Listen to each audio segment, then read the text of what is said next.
Hello everyone, welcome to Eternal Brews. My name is Pojo, and today we're looking at a mono shadow tempo deck that I've been having a lot of fun with on ladder and generally trying to rank up with.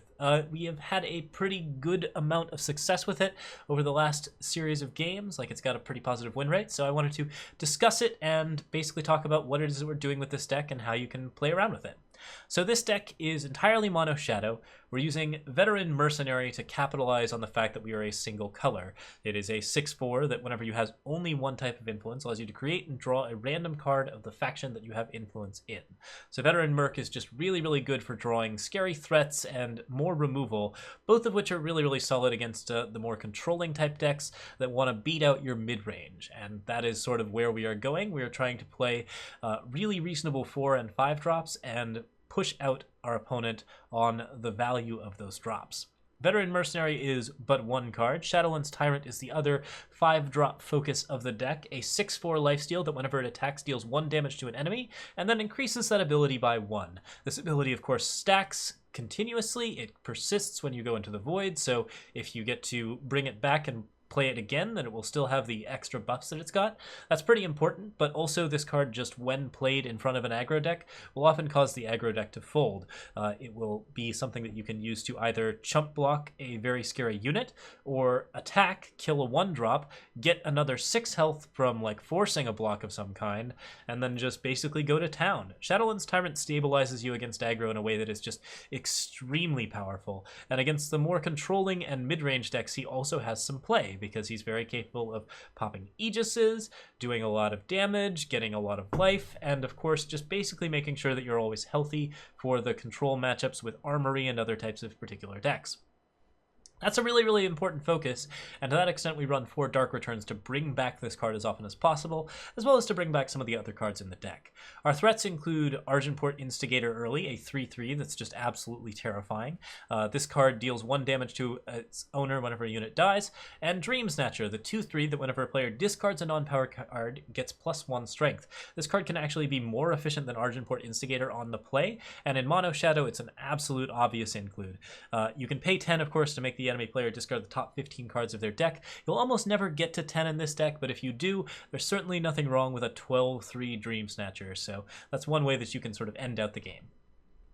Alright, so the 2 drops give you that early pressure. In the 3 slot, we mostly play Removal. In 4 slot, we play Impending Doom and Steward of the Past.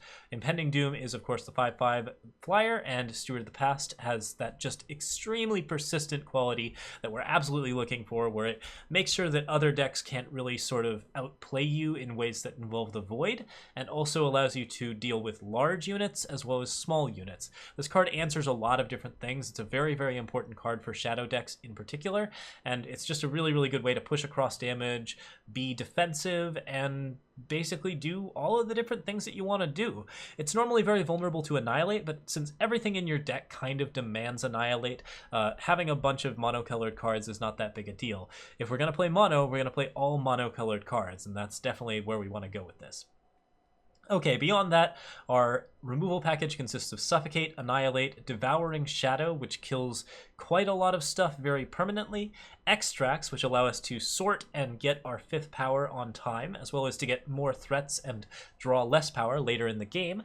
And then finally, the Corrupt here that allows us to just get a little bit of an advantage over our opponent if our opponent is trying to do something tricky to one of our units. It's a fairly useful late game card that tends to be very helpful in these situations. We also, of course, run 4 Vara's Favors, gets us up in power, and also allows us to kill a bunch of other small stuff, so deck has plenty of removal. And the other thing that it does is it plays Sabotages and Devastating Setbacks. Sabotage we all know and love, discard spells and attachments, but the Devastating Setback not only can discard spells and attachments from your opponent's hand, it also gives units -2/-2, and that is actually a really important bit of modular fun. I rate this card very highly in terms of shadow decks. I think that it should see a lot of play and control in mid-range styles because it is so capable of dealing with the larger Stonescar decks that are really important, but also being a backup card that you can play against Armory decks in situations where you would otherwise be sabotaging. Sabotage is often a card that you will play on a turn where you're doing nothing, so Devastating Setback's exceptional cost does not actually hurt all that much, and its power is very effective because it allows you to get rid of cards that will often and 2-for-1 including Starsteel Daisho, Harsh Rule, and Auric Runehammer, all of which are very, very scary. And since the other side is actually just very, very powerful, that -2/-2 is just extremely strong against the aggro decks. I think this card is a very solid 2 to 3 of, sometimes even a 4 of in specific decks. And I'm very, very much in favor of playing it. So we're fiddling around with that. That's the basics of the deck. It is all good cards. This is not a particularly tricky deck. We're not trying to do anything crazy. We're mostly just trying to play cards that have a lot of value and a lot of flexibility. And when we play those cards, we get enough card draw and just general advantage, forcing our opponent to deal with our threats over and over again, that we run them out of threats, and we just take a lot of advantage out of that. Because we have some lifesteal in the deck, we tend to be very good against aggro. This is a deck that just is sort of good against most things. It does not have, to my knowledge, great play against the new Grenadin style, where you are playing Gear Crushers at the top end. That's a pretty scary top end. We don't have great answers to that yet. It also does not have great answers to big Praxis decks. It's quite good at gaining enough life to actually fight with these decks, but I would say that it's a little bit disfavored against those particular styles. However, neither of those decks are particularly popular on the ladder now, so we're going to play around with this and we're going to have some fun. I will show off a couple of rounds with the deck, and hopefully we can see some good games. So I will see you guys in games. Cheers. Alright, we're up against Raijin, and it looks like Shadow, Suffocate, Devouring Shadow. That's not bad. I've got the 4 and the 5 here that are pretty easy to play if I can draw anything. I think that it's pretty unlikely we'll get stuck here, and we've got an early game plan that at least shuts down the aggro, so we'll go for that. Alright, Raijin, what are we up to? Crest of Chaos, so it might be some Stonescar fun. It's good that we have the Suffocates in that case. They're very effective against a lot of different things, including Champion of Chaos, especially if Champion of Chaos is played nice and early. They also work well against Argenport Instigator, which is a very scary card. Quarry here would imply this might be Grenadin, and that's something that I have to be aware of. We're going to watch the discard and see if we can gather a little more information.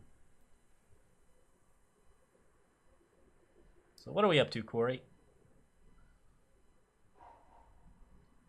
Rakano Artisan. So it's an Armory deck that hasn't drawn its green yet. Go ahead and play Power 3. Impending Doom dodges Auric Runehammer, which is important. And then Veteran Merc does not, but maybe we'll be able to see something else out of this.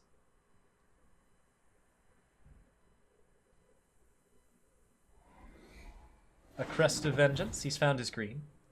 He needs double green to Auric Runehammer me, and also to Harsh Roll.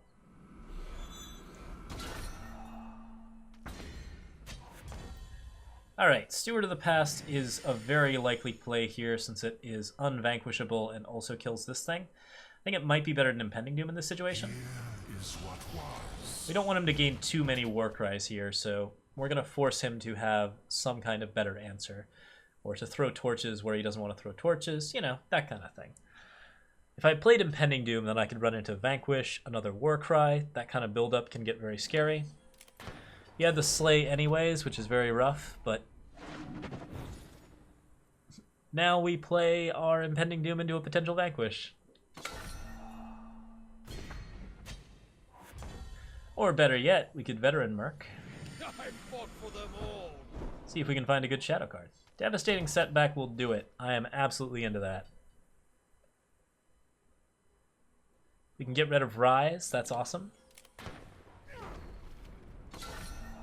I'm also into getting rid of more of his particular attachments. Alright, Steward here. I've seen 2 Slays, so I'm pretty likely not to see a third.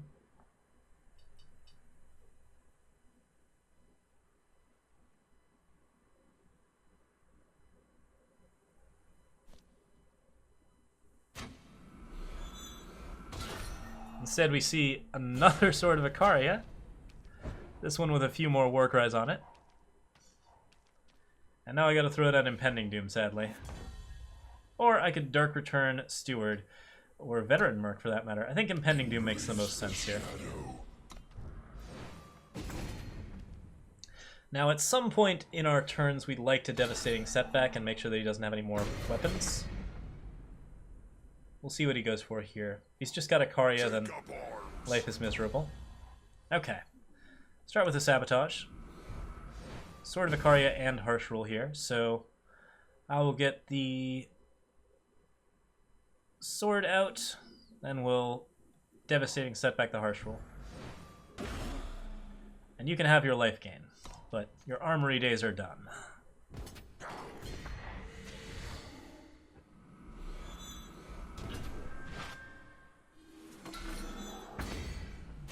Found a very, very good weapon here. At this point we play Shadowlands Tyrant because it gains me some life and deals with the Auric Runehammer in a good way. And then I can just Dark Return it back.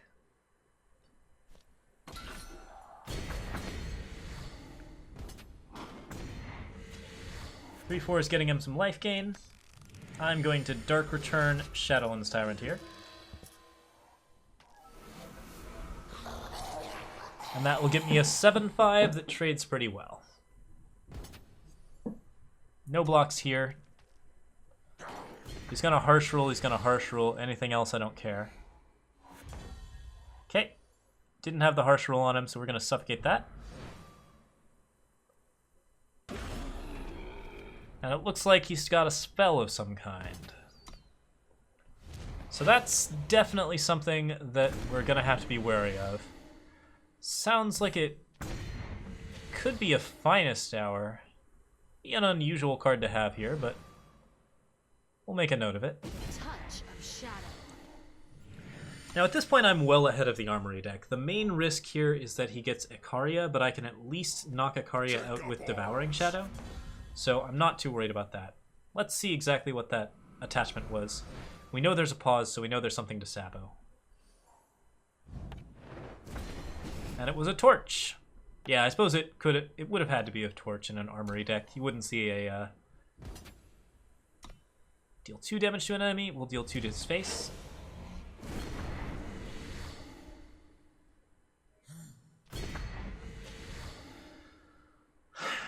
Now, Copperhall Paladin is a big threat. I think Devouring Shadow on it makes the most sense. Since next turn we deal 3 damage to face. Forged for the throne. Okay. The question is, can I win this turn? Shadowlands Tyrant deals 3. 3 plus 5 is 8. So that's not quite good enough. I could kill this, that's going to be 2 less. Yeah, Devastating Setback would be nice to play, but I think I'd just go for it. Kill the Artisan. Swing for 7, and we now have a 4 damage burst, which is just exactly what we want against the Armory deck. There we go. Cool. Yeah, good stuff. Alright, here we are up against Six-Sider. And go ahead and look at our current hand. I got a Vara's Favor, a Sabo, and a couple of decent things going on. I like the Vara's Favor early after Sabo, so that should be a pretty decent way to get started. Steward of the Past is also just an infuriating unit, so we're always happy to have that in our curve. Alright, what you got, Six-Sider? He's playing a Justice Sigil into a Steady Marshal. Certainly a scary card. And we know, however, that this is Rakano, so it's going to have a lot of weapons. Let's Sabo. Hammer of Might and 2 Sword of Ikarias. I think the Sword of Ikarias are riskier than the Hammer of Might. So we'll go ahead and make a note that the Hammer of Might is there, but play Argenport Instigator next turn.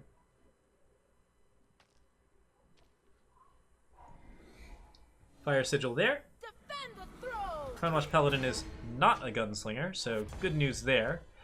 And from here, I can just play the Argenport Instigator and be ready to rock and roll. Alright. No answer to anything on that front. I think at this point we've always favored the Aegis off the Crownwatch Paladin. Touch of shadow. And beyond that we stay put. My opponent's stuck on 2, so that's good news. Defend the throne. Second Crownwatch Paladin is an issue.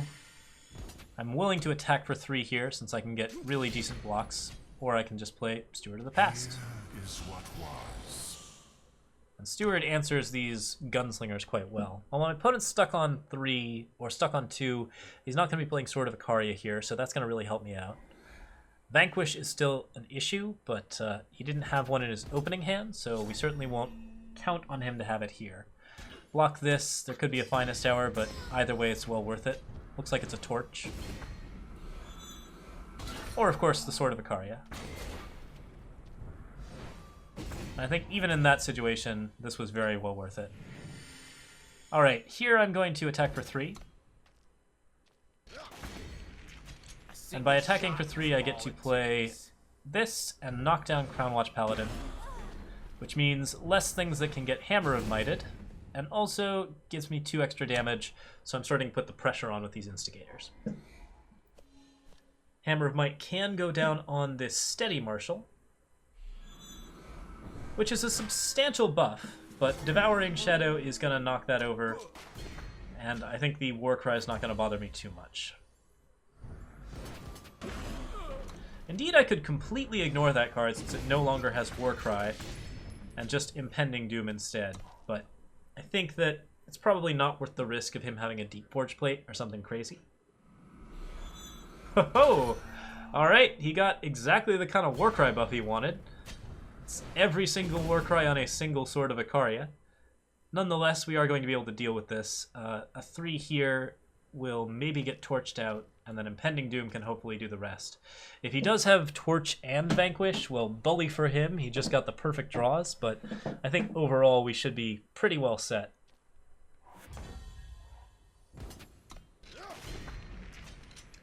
Alright, let's say Steward of the Past here, since that answers Torch Vanquish pretty well.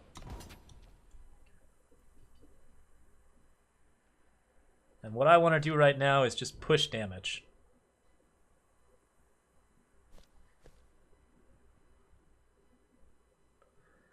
Six-sider has to make a decision between killing the Steward or killing the Argenport Instigator. The Instigator does actually threaten lethal in some situations, which is very, very scary.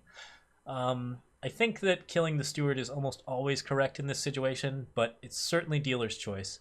It feels to me like I'm not going to be able to generate an extra 2 points of damage to make the clock worth it. He's currently at 9, so taking 3, then 3, and then another 3 is not that big a deal. So, yeah. Because once Argenport Instigator attacks, I will only be dealing 1 damage to him for whatever I kill. Let's dance. Ah, a Whirling Duo. Alright, not a bad card for him in this situation. We'll certainly suffocate that away. Then a swing for 3 here gets us the amount of damage we're looking for, and Impending Doom should close it out. Now he can certainly pick up some other tricks. Another like power into Vanquish into Whirling Duo would be insane. Weapons unmatched. Let's dance. And Whirling Duo does defend his life total here, at least enough that he can get 1 more chance to push. Go ahead and attack for 5. Now I take 1, and at this point an Obliterate kills me, but not much else does. And even an Obliterate would be, he'd have to obliterate the Instigator first. That'd be, he was at, let's see, okay, so I was at 9. Let me count this. It'd be exactly 8, yeah. So not quite, but an attack, no block, and an Obliterate would have been pretty bad. All right, up against Alexander, and I've got 2 Shadow and a Sabo. Sabotage is dang solid here, and the Dreamsnatcher is a good early unit, so yeah, I think we play Dreamsnatcher on 2 and then Sabotage on 3. There's actually situations where you want to play the Sabotage before the Dreamsnatcher, specifically if they play red. If they play red, you Sabotage first to get the torches, and then you Dreamsnatcher. Die with honor. Alright, here we go.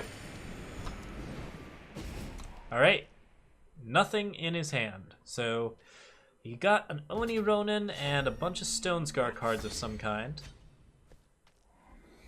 And that's all we have to go off of. Wield the flame. Since we know he has no tricks, Dreamsnatcher is just amazing here. I am, however, really eager to get to that devastating setback, so as soon as I can, I want that to happen.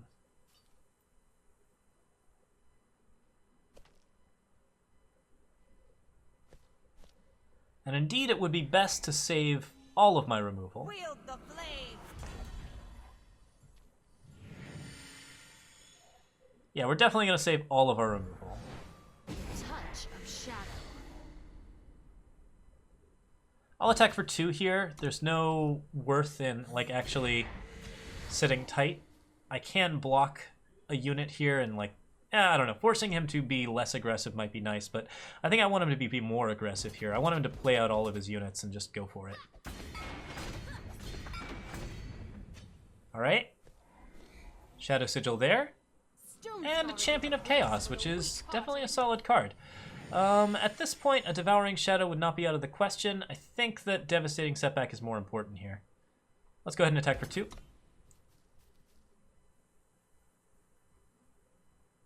If you give me the block, I'll be grateful forever. Alright, Devastating Setback.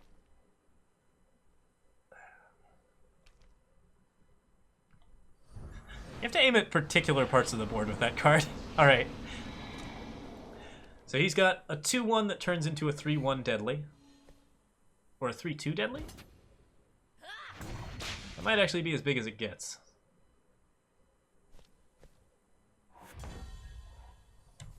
Yeah, 3-1 deadly. And then Impending Doom here damages me, which is not great against Stonescar decks, but I'm totally fine with it because it is just a really good way to push the damage. Okay, so once this thing gets deadly, I'm probably going to want to consider just discarding this guy. No blocks there. We'll take the 2. I'd really like an extra power here so that I can Steward the Past. Touch of shadow. But if I can't Steward the Past,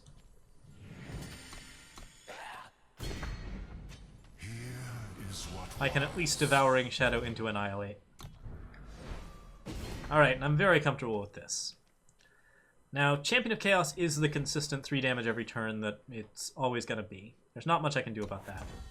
We'll go ahead and attack for 8 here, since I am pushing more damage if I am aggressive. Yep, that'd be fine. All right, and he thinks he can win this. I'm gonna go ahead and Devouring Shadow the champion away.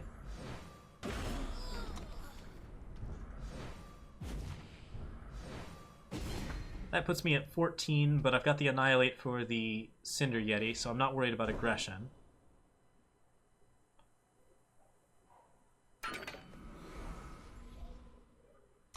Looks like he's just blocking now. A single shot is all it takes. All right, 5, 6, 7, 8, Annihilate. Both of those wins the game. So we got him. Very strong games and a pretty good demonstration of the deck. All right, so I'm going to be doing like apartment hunting this month, so videos will be as fast as I can make them as always, but they might be a little bit few and far between. We're certainly going to do everything that we can to make the deck better. I did make a slight modification to the deck. I added some extra Suffocates and Annihilates and dropped the Devastating Setback after I had introduced the deck, or basically just getting it a little bit lower down because I was seeing a lot of heavy Recano and I wanted answers to Unseen Commando, which is a card that doesn't set back particularly well. So yeah, that's just a thing that happened with the deck, and I will go ahead and use the modified list, but certainly you should be tweaking, as with all ranked decks that you are actually trying to ladder with, you should be tweaking these numbers around a little bit based on what type of metas you run into. So if you're feeling a lot of heavy Recano, then focus a little bit more on the single target removal. If you're seeing more Stonescar rally tokens, then the Devastating Setbacks are amazing. If you're seeing like a lot of Skycrag, like definitely make sure that you're getting those Shadowlands Tyrants out and basically defending yourself early with the Dreamsnatchers and other cards like that, because those cards tend to be very, very good in those situations. That's it for me. Thank you guys so much for watching. We will be back with more competitive and silly brews as soon as we are able. I will be doing at least a video a week. That is my general guarantee, and we're going to be doing everything that we can to publish more. So, bye guys. Have a really good night.